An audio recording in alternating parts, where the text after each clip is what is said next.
All right, welcome to the third episode of Mostly Lifting Stuff. I'm Garrett Bondi. What's going on? I'm Austin Gedner.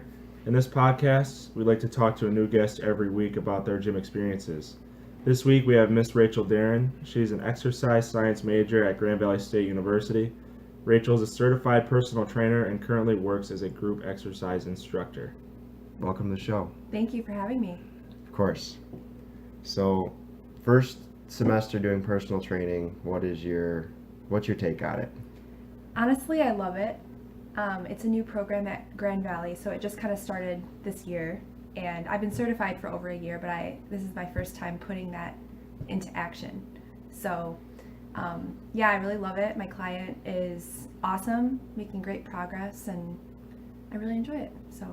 So did you start off just taking one client? Is that how the program works? So because it just started, we're kind of working on still getting the advertising out there, and so each of us trainers right now only have one client because that's the demand currently. Okay. So later on, as it gets more publicized, I guess, we'll probably get more clients, but right now I just have one. Okay. How involved is all that? Do you set up like dieting, or do you just pick out exercises for them? Do you go with them every day? Like, how does that all work? Yeah, so we start out with the initial appointment, which is called the intake, and basically we meet with that client. We go over their goals, what they hope to get out of it, kind of why they're there. We go into questions about physical activity and also about nutrition, their current diet, what they typically eat in a day. And then we'll also ask lifestyle questions such as how they manage stress, things like that. And so following the questions, we go over their fitness testing. So we do different tests to kind of see where they're at physically, so that can help us make the program. And as far as the nutrition goes, we don't do a ton with that because we have a registered dietitian also that we can refer people to. Gotcha. But if it's just basic advice, then I can just give little tips and things like that. But as far as meal plans, I'm not qualified to do that. So. Okay. So, for those of you that don't know, Grand Valley's personal training program is brand new this year. They had some sort of program in years past, but now they're actually doing like a regular personal training.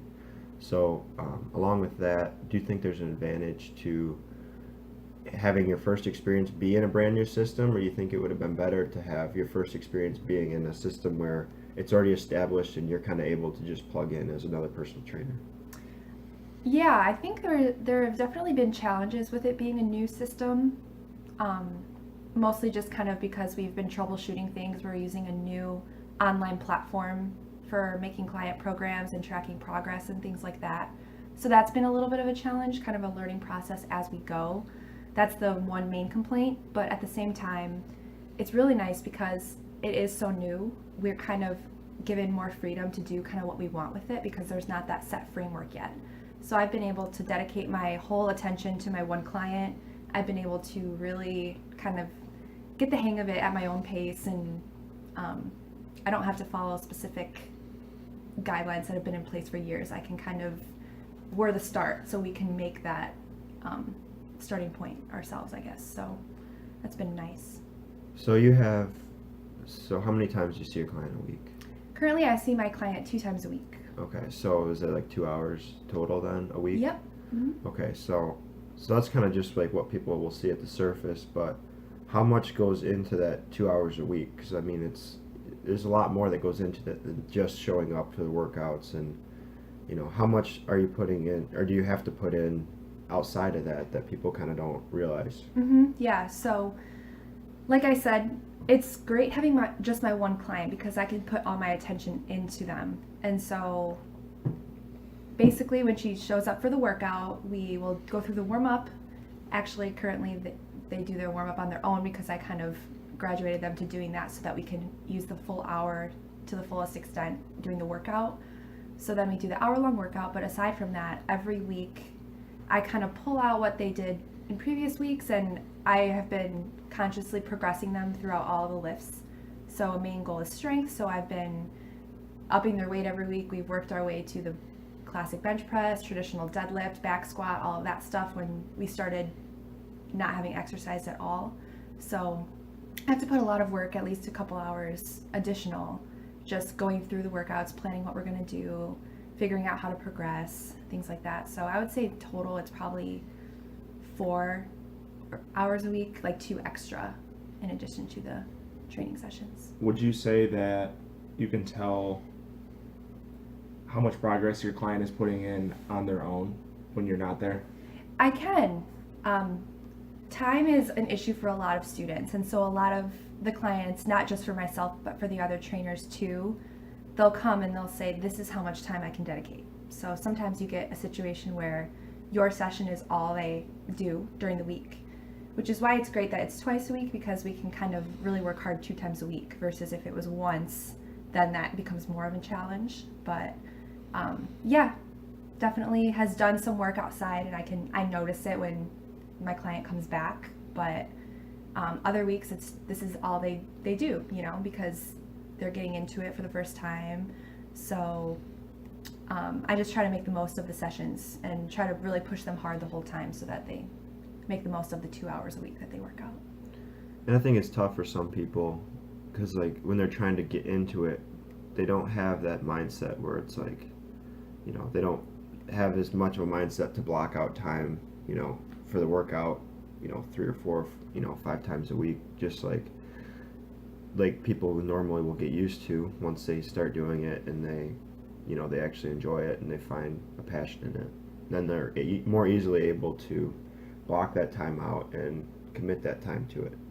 Absolutely. I think for a lot of people, especially people who are either full-time students or work a lot, have busy schedules, they don't see it as a priority at first. So they say, oh, well, I need to do my homework or do this for work or whatever before I can go to the gym. But having a trainer when you're first getting involved in exercise is great, because you start getting used to having it scheduled, because you make an appointment and you have it in your calendar set in stone so that you have to go at these times every week. And so then when the sessions are over, however long you go for, you're able to kind of be used to getting in that habit. So I think it's good having that accountability to start, and then helps you able to go kind of free on your own after that more easily. I can definitely see how having those scheduled appointments can definitely kickstart someone's gym going experience, because like we've talked about previously, a lot of times you'll just come up with this or that to not being able to go. But if you're paying for someone or wanting someone else is going to help you, you'd kind of just do okay, I gotta go. So that I can definitely see where that would help someone who's just starting out. Mm-hmm. So Evan, who was on last show, he did some personal training too, and he kind of had mixed experiences with it, because he felt, and obviously you only have one client, so it's kind of hard for you to relate to all these different stuff, but he had some experiences where he felt that the clients weren't putting in nearly as much effort as he was. And I think that can happen when you have a lot of clients and you don't have quite the same connection. Do you think, how many clients do you think someone can reasonably have before they start running into issues like that? Well, I definitely think even if you have just one client, like my one client currently, I am very fortunate that they are extremely motivated, extremely positive about everything, really wanting to work hard. But even if someone just has one client, if you get one person who maybe they're not doing this for themselves, say, oh, my wife wants me to do this, or oh, my doctor said I should do this, they're doing it for other people, and then you can easily get to the point where they're not putting in a ton of effort. So really it just depends on the person, and that's a big challenge, especially people going into this field, because you want the best for them. That's why you go into this type of field. You want to help make everyone's lives healthier, but you realize as you go through it, the more people you work with, that some people it's just not a priority. And so it's finding that balance between, because you can't force something upon someone, just like any beliefs. You can't force someone to believe or want a certain thing. So you just do your best and try to make them see, based on their individual goals, why it's important. Do you think doing Group X first kind of prepared you for being around a novice type of effort or novice experience? Do you think that kind of better prepared you for being a personal trainer? Absolutely, yeah. I taught group exercise now for over almost a year and a half now. So I starting out with that, it was actually kind of crazy because my very first time ever teaching was in my audition.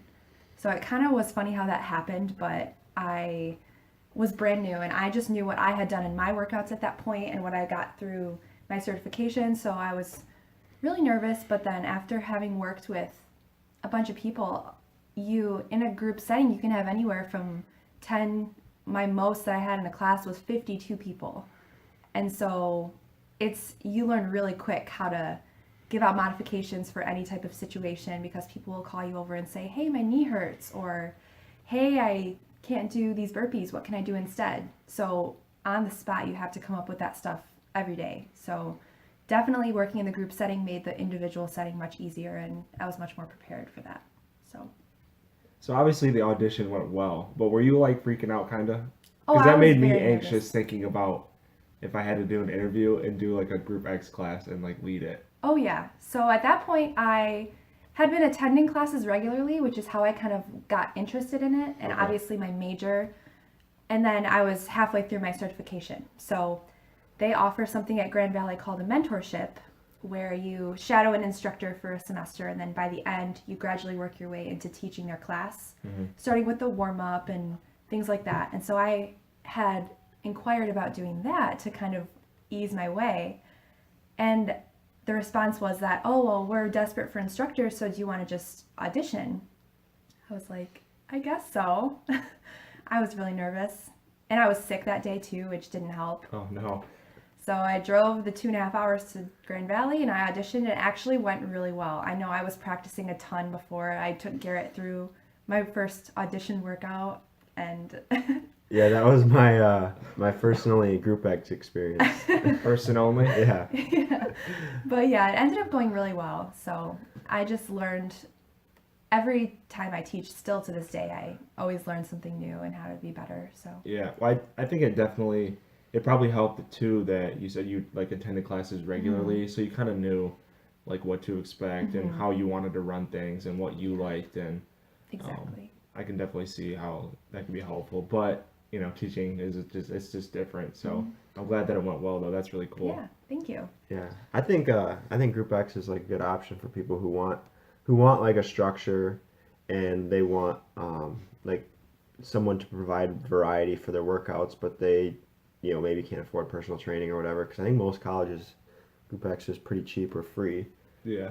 and I don't know, you can get like people see results there because you really it's all on your own effort. Like you can totally get out what you put in. And I think from what I've noticed on the outside looking in, like Group X could be like a fun alternative to, lifting weights and things like that. And you got the music and everyone's kind of, having fun and moving around and whatnot. So I think that'd be, like you said, if you commit to it, you could definitely see results in that type of setting as well. Absolutely, and I love the group setting. I personally do my own workouts just in the gym with myself. I don't go to Group X really outside of teaching because I teach multiple times per week. And you're basically But- taking it, right, when Yeah, you teach it. I work out with the whole class the entire time, but I'm a big advocate for making my workouts hard. You'll go to different classes with different instructors, and some instructors it's pretty easy, and it's more supposed to be fun for certain formats. And so, but my workouts, I teach more of the high intensity interval training, the boot camps, the strength training, all of those things. So I always encourage people. I say, go grab heavier weights. I make my workouts so that they're hard for me because I know that I'm more conditioned than a lot of the clients in here. So if I'm being challenged, then it's definitely going to be a good workout for them. But it's also, I make it so that any level can do it. So it is going to be hard for someone who's advanced, but it's also going to be hard for someone who's a first time ever. So they can kind of gauge their own intensity by their weights and everything like that. So I love it. It's a great option for a lot of people. So Yeah, there's definitely some challenge to having such a range of abilities. I don't know if you know Tim. He goes to the gym at Oakland. Yep. And he does Group X all the time. Oh, really? Yeah. And he's like, you'll see him in the back. He's like doing a handstand on the dip machine, doing like push-ups like that. Like he's been going to the gym forever, and he's in very good shape. So it'd be challenging to have a class that could challenge him and at the same time not drag along somebody who is, just getting into it or whatever. And Yeah. Yeah, and it's a matter of, for strength training, it's a little bit easier because you just tell them, okay, grab heavier weights. Because obviously, the heavier weight you go, the more challenging that's going to be. We typically do exercises for anywhere from 45 seconds to a minute at a time, so whatever gets you fatigued. But when it comes to the cardio side, that's when it gets challenging. So it'll be a matter of maybe I give some people like a one-legged burpee with a push-up and a tuck jump, and then the other group will do stepping burpees on a box. So it's for every exercise I have to think of both ends of the spectrum and how I can give A, B, and C options. So yeah, I definitely just tasted a little bit of puke in my mouth when I heard burpee. Yeah, no, those things are the worst. We stay away from those. Yeah. Unfortunately, you can't go to one of my classes without doing one burpee, but Ooh. it's okay. I was doing abs the other day and I was bordering on doing cardio, so I had to stop. Really? Yeah, that's too much. Too much. But with teaching group X and having like clients, and I'm sure like all your classes are related to exercising, obviously. What impact does that have on your own training? Because obviously you still want to do some stuff for yourself, but like you have like however many times a week or like 2 or 3 times a week where you're teaching group X and you have classes related to that stuff. Like I feel like it'd be a grind to just be you're at the gym all day. Like how does that affect your own training? It definitely affects it a lot. So my training has gone in phases quite a bit. So rewind a year and a half ago, I was doing just strength training. I would probably strength train 6 days a week, more of just like a bodybuilding split, every muscle group every day.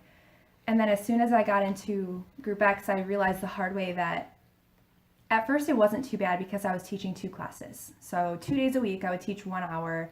So those days I would just do twice a day workout, which was fine for me. But especially now, so right now I have my 2 hours of personal training a week, and then I teach 2 group exercise and 3 small group personal training sessions. Plus I typically will cover a class for someone or things like that along the way. So that's Monday, Tuesday, Wednesday, and Thursday per week that I'm working out at least once or twice a day. And one of my classes is also a 1-credit spin class. So when I add up all these things that I'm doing for like work and school, my body a lot of times is just shot by the end of the day. I'm just exhausted physically, and it's hard for me to get myself to go to the gym also. So I've gone in phases. I've taken time where I've taken some time off. Like I'll go for a couple weeks at a time where my body just feels defeated, and so I just have to take a step back. Currently I just kind of got back into doing a regular 4-day split. So the 4-day has been working really well for me because my really busy active days I take off even though they're not really off. I don't know, it's been a challenge for sure because I'm tired, and after being in the gym all day, sometimes you're wanting to spend your free time outside of the gym, but it's I don't know. I've been able to do it. I haven't been able to focus as much on my strength gains as I was before I started doing these jobs, but I don't know. I enjoy my jobs, and it does keep me active in a different way. I would say I'm more fit now than I used to be, but at the same time I like I said, haven't been able to focus on lifting as much. So And I think like with Evan, he kind of thought going into it was just kind of be like almost like a gym partner type of thing. Yeah, where you just have a buddy and you're just, someone to hang out with, and you guys can just push each other. Right, but I think a lot of people don't realize that if you're not like if you're in it just because you're thinking it's going to be like that, it's like a good way to make money. Like it's just like, oh, I just spend more time at the gym. Like I think those are the people that will get more worn out on personal training. Where like if you just truly have like a passion, like, oh, I just want to help people. Like I see the advantages of this. I just want other people to be able to see that too. I think it's easier to like stay with it because you're spending just hours on end at the gym every day, which it sounds cool, Yeah. but until you're in that situation, you don't really know how you'll be able to react to it. And one of his things too, he was talking about how he worked like outside of the school, and he would get a lot of like older clients, and he said like that was draining because they just don't want to put in the effort that he wanted to or he wanted to see. So he always thought, those type of days were hard just because he's not really getting what he wants done, and it's kind of like a butting heads almost at the end, it seems like. So Yeah, I will say I've only had one client, so I really can't speak a lot because it's kind of new for me. But while I do love it, I definitely have realized it's not something I want to do as a full-time job. So before, when I kind of first started teaching and stuff, I thought, oh, I can totally do this as a full-time job. But now I realize just how draining it is to always be teaching and training and things like that. So I've realized that I would like to do it more on the side, or I can kind of dictate it, whether I do my own training online or with my own clients just as a independent professional. I would more like to do it kind of at my own pace and kind of how many clients I can take on, and kind of decide that, because I don't want to do it full time. So I'm glad I realized that. Graduation coming up soon, so. Yeah, you definitely need, I would say you need to get as many clients as you can, and then you can just kind of be like a sugar mama and I can just stay at home. Oh my gosh. man, I'm kind of jealous, honestly. So I have another question for you. When did you start going to the gym and deciding that was like a lifestyle change that you wanted? Yeah, so in high school, I ran cross country and track. And we would do strength days, quote unquote, but they were not up to par. I didn't know that at the time, though. We would go once a week maybe and do like calf raises and all this different stuff. And so when practice ended senior year and I didn't have anything, I was like, okay, so what can I do to stay healthy now that I don't have practice? And my mom came home, excuse me, one day with the 21 Day Fix Beachbody DVD. Oh, nice. So it has 7 workouts, so 7 days a week. One of the days is like yoga, so it's kind of a rest. But she came home with that, and I was like, hey, these are only 30 minutes a day workouts. It seems kind of fun, so I'm going to try it. So I did 9 rounds of that. So nine rounds of 21 days? Yes. And it got to the point where I moved to college and I didn't even bring the DVDs with me.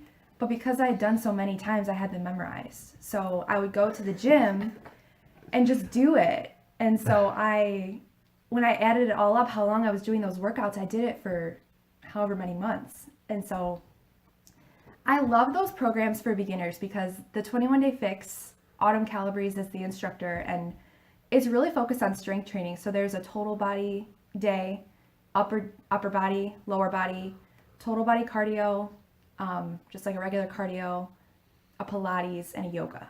Not in that order necessarily, it's kind of split up. But I was training every muscle group twice a week. I was getting my cardio in, I was getting stretched, I was doing my ab workouts. So it was a really whole, well-rounded program for beginners. Although my only complaint is that I found myself in a funk where at the time I think I started using 8-pound dumbbells and I didn't progress. So no one was there telling me to you can increase your weight, because to me it felt fatiguing. My muscles would be fatigued because we do the exercises for a minute at a time. But then I was like, oh, it's hard enough. I have 8 pounds. So I was probably stuck with 8-pound dumbbells for everything for a good 3-4 months. So that was the hardest part for me. And then Garrett over here.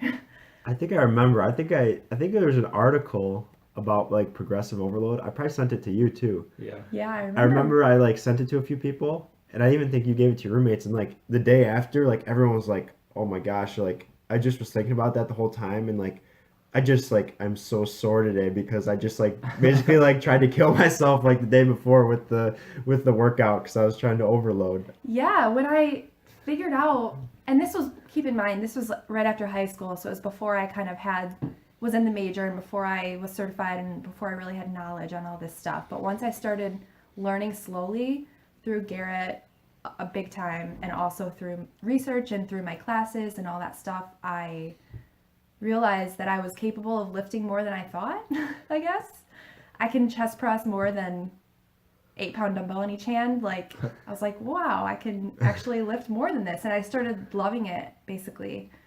And pretty soon, like last summer, I know we did a powerlifting program where we were squatting, deadlifting, benching, and over the years, I've acquired a taste for the more compound movements, and I found that they're more effective in seeing results, and I get a better workout in, and so, yeah, I've grown a lot in the past 4 years. Yeah, I think definitely you don't even have to use them as your like only tool, like a powerlifting where you're using the compounds as like, that's like, 80% of what your work is in the gym. Even if you use them just, say on back day, you start with deadlift, then you do some like bent over rows and like, you can use the compound movements to get more without necessarily doing like powerlifting or, you know what I mean? Yeah, no, exactly. Yeah, for sure. So, yeah, basically I started out thinking I was working hard, but I did see results at first because I hadn't done any strength training before that, but I plateaued real quick.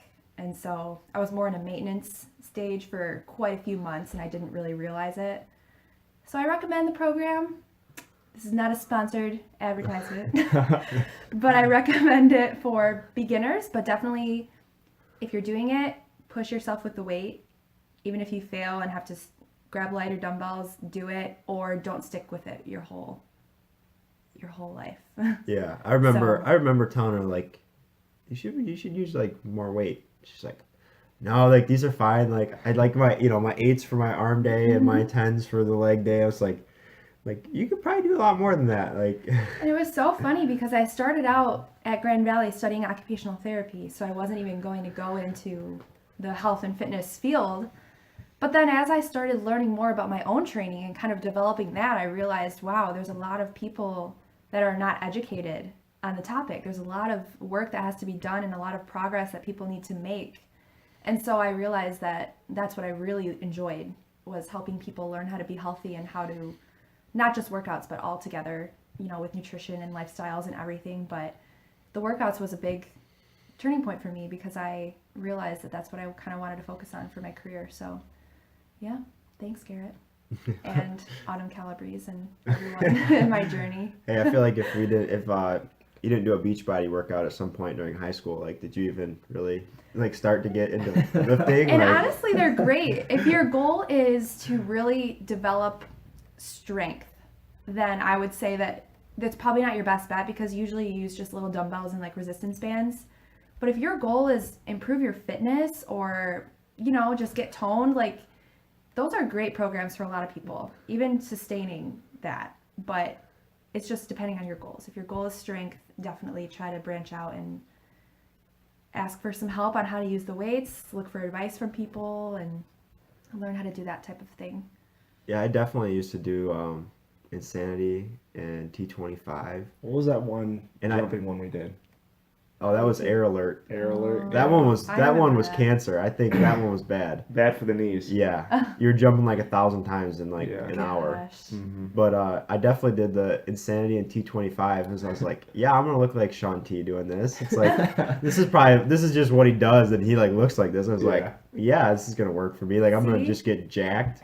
He's probably an instructor And I mean, and finding time to do yeah. his own workouts somewhere in there because that's what he's getting paid to do, work out all day. Yeah. But T25 is great for athleticism, No, getting lean. I did Insanity Asylum between my sophomore and my junior year, and I noticed it big time in football because I went from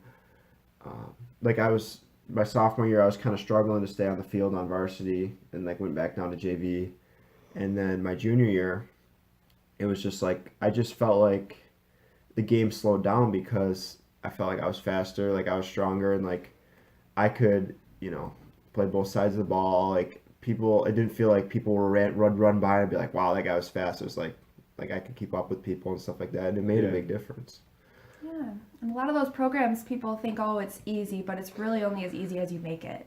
So if you're someone who wants structure and doesn't want to leave your house, especially, then try it out. There's Beachbody On Demand where you have access to like hundreds of videos every day. You just have to make sure that you know how to push yourself and what that feels like so you don't get in that plateau.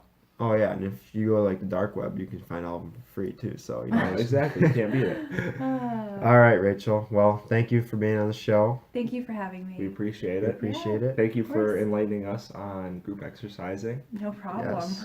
We have very little experience with that, so it's good to be shown the other side sometimes. We Yeah. don't see inside those doors. Yeah. They close them for the class, and we That's see it. we can look in the window a little bit, but that's our They experience. like with the it. blacked out windows, so we have to Keep shy away telling from you, you should those. come to one of my classes.